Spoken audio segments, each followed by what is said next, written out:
आता बोलायचं कोणाला? एक अधिकारी गेला का सगळे अधिकारी काय गेले? पद आहे? बिलिंग म्हणताय काय ते सांगा तर मी सांगतो पुढची. तुम्हाला विचारा तुमचं पद काय आहे साहेब? मी एवढीशी आहे का तुमचं काय काम आहे सांगा. अहो 3 दिवस झालं लाईट नाही, काय सांगायचं तुम्हाला आता? मरल्यात लोक बाय बसला. जनावराला पाणी नाही सध्याला. बोला नंबर या किती बाहेर आहेत का?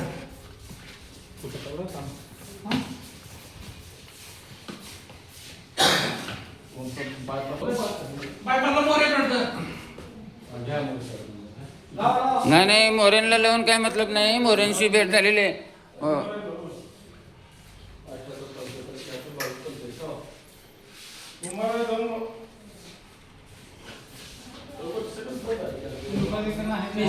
आजचा दिवस विषय नाही हो. काल तुम्ही 3 वाजेपर्यंत नव्हते, आता तरी आला पाहिजे ना. तुम्ही मेन साहेबाला तुमच्या फोन लावा.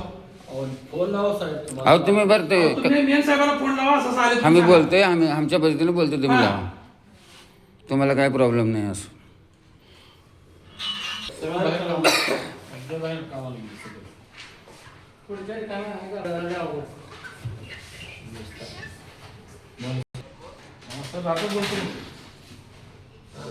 काय ऑफिस मध्ये आले तर बोलणार आहेत ना तुम्हाला बोलणार आहेत म्हणजे ते बाय पास आले लोक.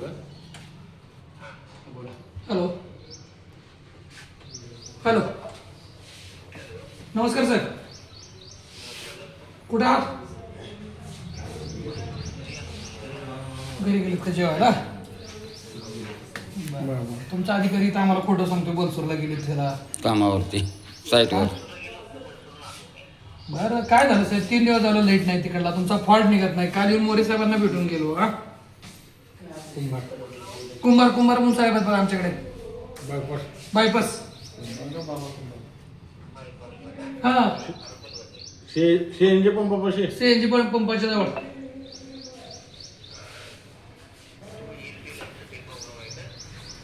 आता उघडा साहेब, तुम्ही असं अर्बन आहे आपलं उमरगा शहर.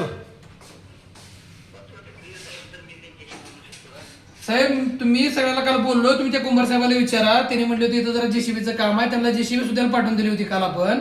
हो, तरी लाईट चालू होत नाही. निदान माणसाला सोडा, त्या जनावराला प्यायला पाणी नाही.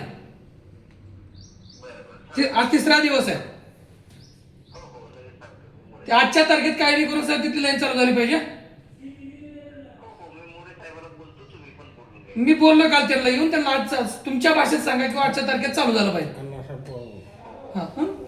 त्यांना सांगा अण्णासाहेब पवारांचा फोन आलता म्हणून सांगा. हो अण्णा, आत्ता तुम्ही विषयपूर्णामध्ये गेल्यानंतर एक बी कर्मचारी तुम्हाला भेटला नाही. काय तुमचं म्हणणं? लंच टाइम चालू आहे आमचं 4 वाजता. अरे गा बे, येडा जम्यासारखं बोल. नमस्कार, मी आता MSB कोर्टामध्ये आल्यानंतर एकही अधिकारी इथं उपस्थित नाही. ते आता एका त्यांच्या मेन अधिकाऱ्यांना मी फोन केला. त्यांनी सांगितलं की बाबा मी जेवायला आत्ता बलसूरून गेलो, पण इथे एकही अधिकारी उपस्थित नाही. त्या MSBचा सगळा भोंगळा कारभार आहे. इथं लक्षात द्यायला लोकप्रतिनिधी नाही आहेत. आणि जे काही लोकप्रतिनिधी आहेत त्यांनी खरोखरच 3 दिवस जर एकेका भागाला जर लाईट नसेल तरी लोकप्रतिनिधी झोपलेत का, हा प्रश्नही त्या ठिकाणी उपस्थित होतो. या प्रशासनावर जर वचक ठेवायचं असेल तर लोकप्रतिनिधी सक्सेस लागतो, इथं ठाम लागतो. त्यांनी यांचं प्रश्न विचारले पाहिजे, ह्या लोकांना जागं केलं पाहिजे. हे अधिकारी म्हणजे झोपीचं सोंग घेण्याचे नाटक करत आहेत. ह्यांना आपल्याला जागा करावं लागेल आणि सर्वसामान्य जनतेची हेळसांड होण्यापेक्षा त्या लोकांना कसं न्याय मिळेल, त्यांना माणसांना जर सोडा जनावराला पिण्यासाठी पाणी नाही, की पाणी कसं त्यांना लाईट चालू करून पाणी जनावरांना प्यायला द्यावं, एवढीच ह्या लोकप्रतिनिधीनं करावं, एवढी अशी या ठिकाणी अपेक्षा करतो. आणि या प्रशासनाचा भोंगळा कारभार बाहेर काढावा अशी विनंती करतो.